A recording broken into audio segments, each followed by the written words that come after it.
Hey, hello. It's time again for me to draw yet another random record from my record collection, and today it happened to be this.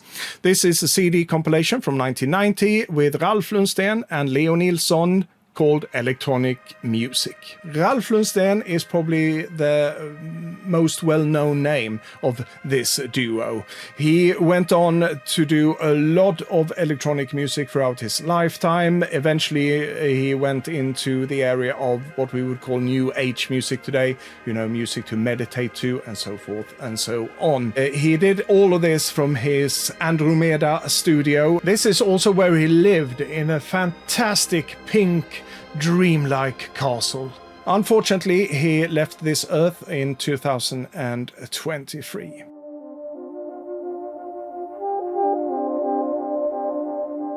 The other part of this duo, Leo Nilsson, is not that prominent of a name in the mainstream when it comes to experimental electronic music, really. But he actually had a studio very close by where I grew up in the 1970s. In that area, around that time, I would say from the 1960s into the 70s and even into the 1980s, we had a lot of UFO sightings around that area. And one track on this album is called Visions of Flying Saucers, which was inspired by all these sightings of UFOs. It's a fascinating, really early track. It's recorded in 1966, and once you put it on, because the title is Visions of Flying Saucers, you can actually visualize these saucers coming down to land in front of you. And who knows, maybe an encounter of the third kind.